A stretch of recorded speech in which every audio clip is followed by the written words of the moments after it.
देखिए, आज मैंने भी राज्यसभा के भीतर रूल 267 का नोटिस दिया है और उस नोटिस में ये कहा है कि आज की सदन की जो लिस्टेड कार्रवाई है, जो लिस्टेड बिजनेस है, उसे सस्पेंड किया जाए और आज गहन चर्चा हो मणिपुर के विषय पे।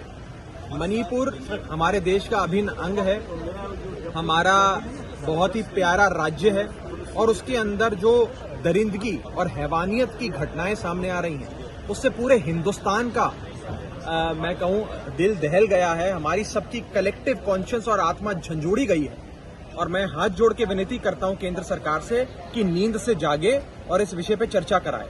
और मैं खास तौर पे केंद्र में बैठी सरकार का एक ध्यान आकर्षित करना चाहूंगा माननीय प्रधानमंत्री नरेंद्र मोदी जी के इस बयान पे, जो उन्होंने मणिपुर के संदर्भ में 25 फरवरी 2017 को दिया था ट्वीट करके।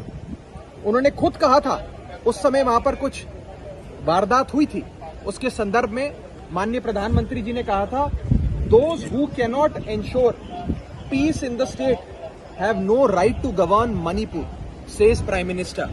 ये 1:08 दोपहर के समय 25 फरवरी 2017 को माननीय प्रधानमंत्री जी ने खुद ये बात कही थी, देशवासियों के सामने रखी थी। मैं इसी प्रधानमंत्री जी के बयान का उन्हें आह्वान देते हुए कहना चाहूंगा कि सदन के भीतर आएं, इस पर बयान दें और चर्चा कराएं। पूरा देश आज जानना चाहता है कि मणिपुर में हो क्या रहा है। मणिपुर जैसे जल रहा है, उसके लिए सरकार ने क्या किया है, क्या कदम उठाए हैं, क्योंकि वहां राज्य में भी भारतीय जनता पार्टी की सरकार है, मणिपुर में केंद्र में भी बीजेपी की सरकार है, डबल इंजन की सरकारें चल रही हैं।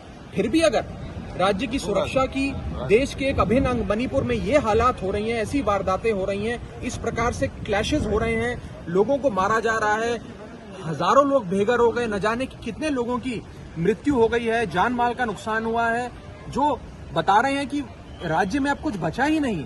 उस स्थिति में भी सरकार कुंभकर्णी नींद सो रही है, उनके कान पे जूं तक नहीं रेंग रही और वो बहस कराने से भाग रही है। ये बहुत दुखद है। मैं चाहूंगा कि आज हम सबका और मेरा भी जो रूल 267 का नोटिस है, उसका संज्ञान लेते हुए आज से ही मणिपुर पे बहस शुरू हो और मणिपुर में जल्द से जल्द एक डिस्क्रेडिटेड सरकार जो है बीजेपी की राज्य में, उसे बर्खास्त किया जाए। उन्हें कोई अधिकार नहीं है सरकार में रहने का और वहां पे राष्ट्रपति शासन लगाया जाए।